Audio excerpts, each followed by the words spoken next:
All right, so get this right. Yeah.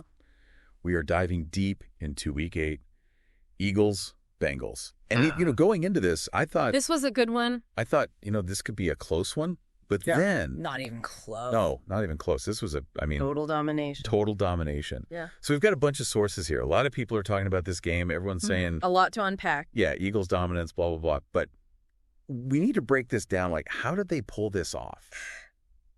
Jalen Hurts. 4 touchdowns. I mean, come on. The guy was unstoppable. I know. What impressed you the most? Well, you saw that deep ball to Smith. Oh, yeah. Second quarter. Textbook. It was beautiful. It was. So, the guy can air it out, right? Almost 300 passing yards. Yeah.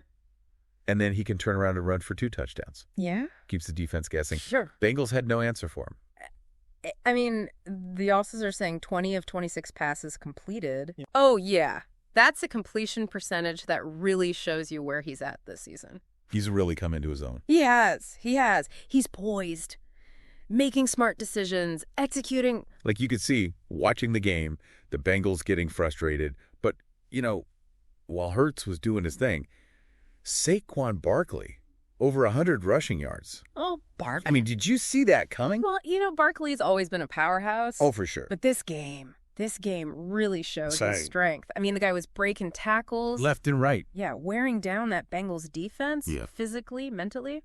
That's going to take a toll on you. Oh, yeah. By the fourth quarter, they must have been running on fumes. Oh, absolutely. And while Barkley's wearing them down on offense, right? You got the Eagles defense. Oh, yeah. The defense was huge. Shutting them down every turn, forcing turnovers. They were relentless. The Bengals offense only converted 2 third downs out of 10 attempts. That's suffocating. How did they do that? What was the secret sauce? All right, so you gotta think of it like this.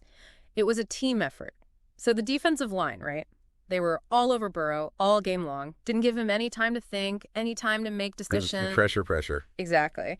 And then the secondary, right? They just shut down those receivers. It was like they were playing chess, right? Yeah. Always a step ahead. Every move that Burrow and the Bengals tried to make, the Eagles' D was there. This was not a good game for the Bengals. It sounds like they struggled. Both sides of the ball. Offense, defense. Yeah. Burrow, he had decent passing stats. Right. But that offensive line, they just couldn't protect him. They couldn't hold up against the Eagles' pass rush. They couldn't. And then on the other side of the ball, their defense just couldn't stop the Eagles' run game. Yeah. Recipe for disaster. Yeah. Okay, so let's talk big picture now. This win, what does this mean for the Eagles? Are we talking Super Bowl contenders now? I think they're in the conversation. This wasn't just a win. It was a statement. It was a statement. It really was. Yeah. They are firing on all cylinders right now. Offense, defense. It's going to be really interesting to see what they do in the rest of the season. What about the Bengals? Big problems. It's a setback for sure. They need to figure some things out. That offensive line, the defense, they need to fix those things if they want to make the playoffs. Well, this has been a fascinating deep dive, I have to say. Yeah, a lot to take in. So, what's the one thing, the most important thing you want our listener to walk away with? The Eagles. They have a complete team. They've got weapons everywhere. They are a force. They are a force. Okay, listener, here's something to think about. Put yourself in the shoes of the Bengals coach. You've just lost this game. Badly. What's the first thing you're going to try to fix? Let us know what you think.